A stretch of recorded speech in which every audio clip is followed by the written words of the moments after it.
We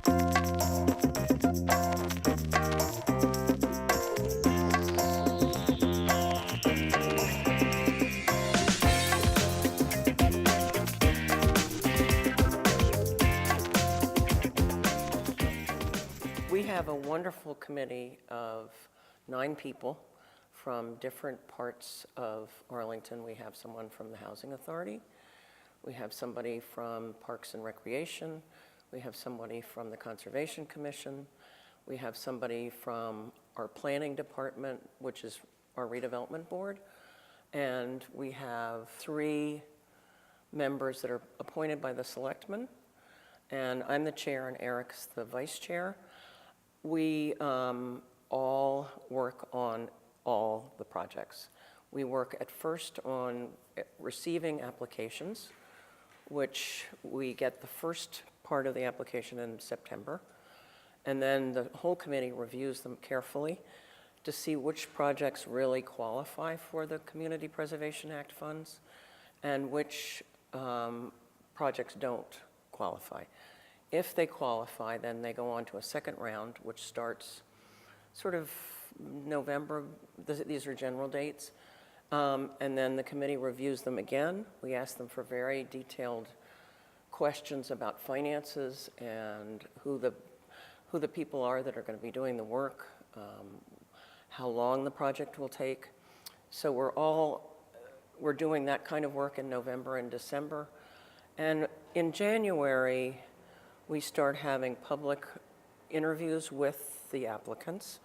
We also start consulting with the other committees in town, like the Finance Committee, the Capital Planning Committee, the Board of Selectmen, and other interested parties. Obviously, when you are, say, the Conservation Commission, Chuck Tirone is the delegate from the Conservation Commission. He may bring questions back from the Conservation Commission to us about projects. So we are always in consultation with those commissions, because the way the Community Preservation Act is written, it really is supposed to be tapping the resources of our existing committees. And so we will be doing that in January and February, the consultation work. Hopefully by March we have a very detailed idea of how much we're going to spend, how much we have to spend, and then we get ready for town meeting. None of the projects can go forward without the formal approval of town meeting. So the committee works with the proponents for 6 or 7 months and then comes to town meeting. And then after the town meeting either accepts or rejects them, and so far we've been very grateful because town meeting has accepted all the projects we've presented. And then they go into construction or into sort of feasibility work. And so we have a lot of plans that are going forward this year that we expect in future years that we'll get ideas for actually building them. I mean, that's our goal. It's very important that a lot of these projects be studied because they need to have real hard costs. We have to understand how much it's really going to take for the community. This is public money. We have to be very careful about how we spend it. And so we want to make sure that the money that it's going to cost to do it is really quantified and that the people doing the project are well qualified to do it. You look at the name of it, the Community Preservation Act. The purpose of it is to give the town a tool to preserve the kind of town that we are, to preserve the community. So part of that is the parks and the open space that we enjoy, and I think that's the easiest to see, because you go and you see a renovated playing field, or you see a trail restored in a park, or the shoreline that's been fixed up at Spy Pond, for instance. But there are other parts of the quality of life that the Act really supports. And I think affordable housing is one of those, because it enables the community to be more diverse. It allows many different kinds of people to live here, not just people who can afford to pay market rates, or to buy a house. And that benefits the community at large. And with historic preservation, Clarissa mentioned the Jason Russell House. That's important, not just because it's old and it's historic, but because it brings tourists to town, and it puts Arlington on the map. And when those properties look good, we're proud of those, and that helps us understand who we are. You know, the first thing that happened is that the law itself can only happen in a town like Arlington if the voters vote to accept it. It is and has always been a tax, even though people won't say it is a tax, it's a tax. And people have to decide if spending money on affordable housing, open space and recreation, and historic preservation is really worth spending extra money. And the voters of Arlington did vote to accept it a couple of years ago, and the state matches our local taxes that we put towards it. There's a certain percentage. We don't know whether it's going to be a match of, it could range. In November, we could get a check for 19% or possibly 29% of the money that we match in Arlington. One of the things that we have in Arlington that is, if you have looked at the town finances, as I've had the pleasure to do, we have no real business tax base. We have, our tax base is 4 to 6% of the total. We don't have a differentiation between what businesses pay and what individuals pay. Now, a place like Lexington, right next door, has a huge business tax base. And so they have, in the past, been more willing and able to pay for some of the Community Preservation Act uses. We have not been. We're a very well-run town financially, but we have to make the priorities in the town budget be public safety, public education, and those are the things that taxpayers' money should go to. And so that's, as Eric said, that the CPA becomes a totally different kind of investment. I think what CPA in Arlington does is it encourages us and it makes it possible to fund some of these important projects in these 3 areas that Clarissa said that we wouldn't really ever get to, even though they're really important. I think everyone knows that we want more affordable housing. We really value our recreation and open space, and historic preservation is really key to understanding who we've been and who we are. But those projects can always wait till later. The nifty thing about CPA is that it says you have to spend this money only on these 3 areas. And so then you have the money, and town meetings' attention is focused on that. And that is a really useful tool to take care of those priorities that are important to everybody, but are hard to prioritize in the normal annual budget. The town meeting writes the checks for CPA and all the other spending in town.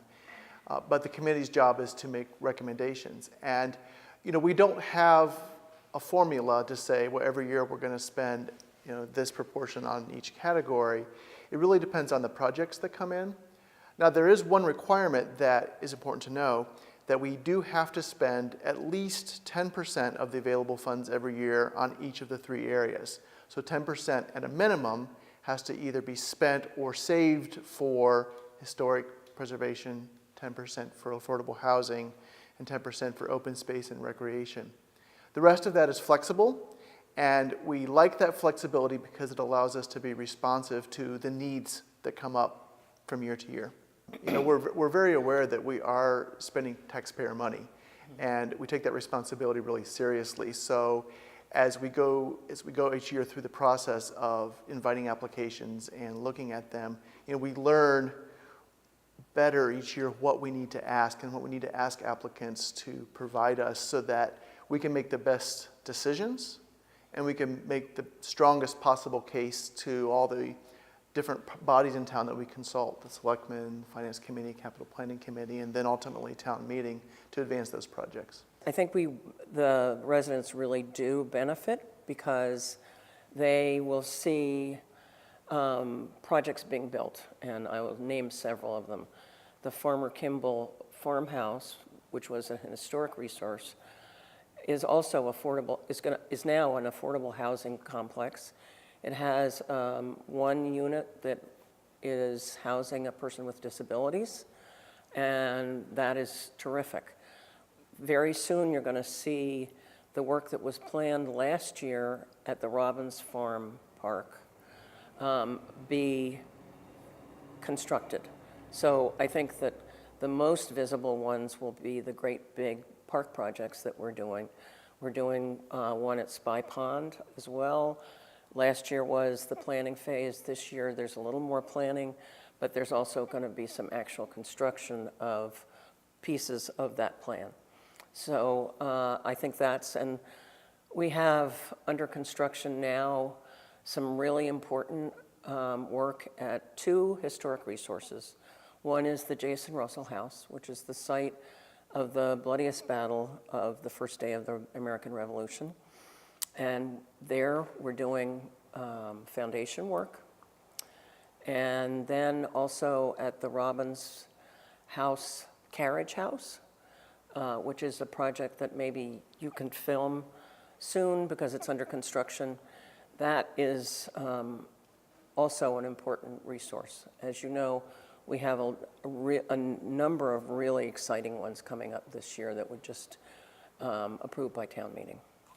In terms of affordable housing, one of our first applications was from the Arlington Housing Authority, and they had a number of issues with their initial proposal because they wanted us to fund some new construction, which we can't do. Affordable housing is very complicated, and what we can do is fund the skin of the building, if the skin of the building, and that's sort of a silly term, but it's basically the outside of the building, if there are any problems, if the roof is failing, if the foundations are crumbling, if the windows are leaking, that's the kind of thing that we can, in a public housing project, pay for.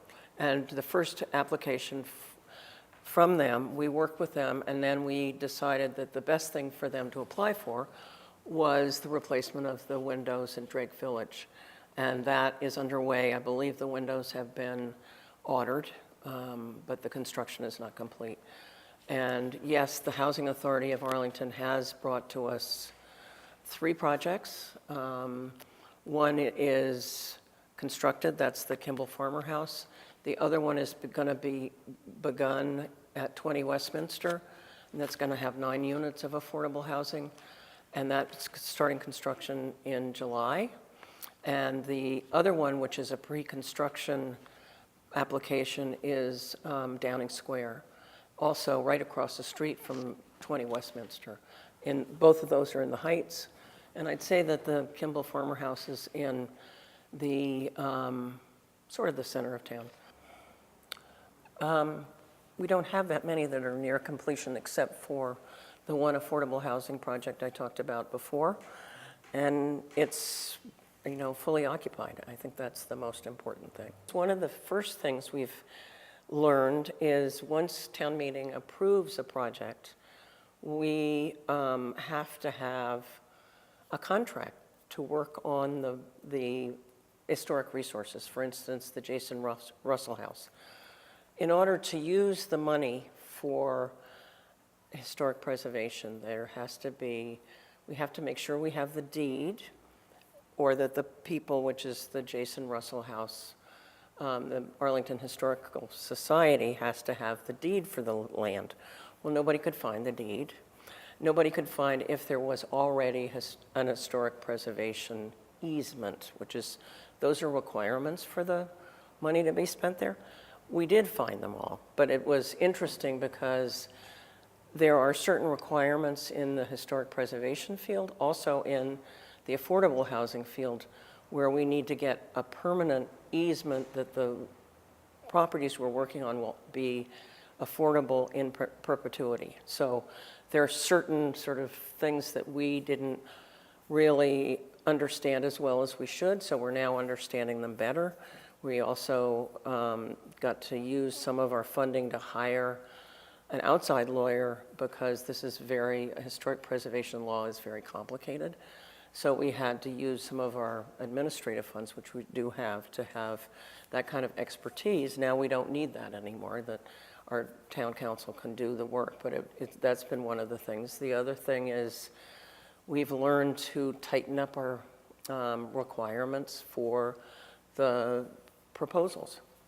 One of the other things that we learned between year one and year two was that we need to make sure that there's some town entity that's going to oversee the work, because when our schools are rebuilt, we have a wonderful group of very talented professionals who are in construction and design and engineering oversee that work.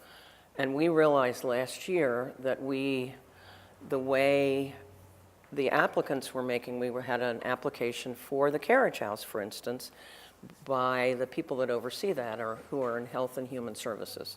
They are not construction people. So we are very, very grateful for the good work of Jim Feeney, who is the assistant town manager, in taking what is a concept and turning it into reality. We need somebody who's out there to check on the construction, to make sure that the bills are paid, to make sure that the requirements that we've put in place are being met.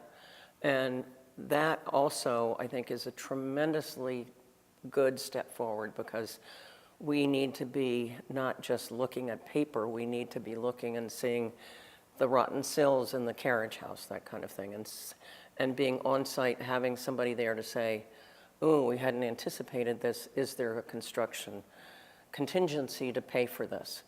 We've learned in year two to make sure that the construction contingencies are in each proposal. It's very important. I just am very excited by the projects that were submitted. I think these are projects. I am a historic preservation nut. I love history. I love American history. And I have felt for a long time that our historic resources in town were not getting the attention that they deserved, and they now are, and I'm really pleased. I'm really pleased to see the town hall garden, the pool being renovated. I'm really pleased to see the work going on at the cemetery. These are incredible treasures that our town has had, and we haven't, as I talked about before, we don't have a great big tax base to pay for the work that needs to be done. So it's important to us that these projects are going forward, and it really pleases me. There's also a historic building survey that's being started this year, which I think will really help us have an inventory of what historic resources we have in town, and I think that's going to be really terrific.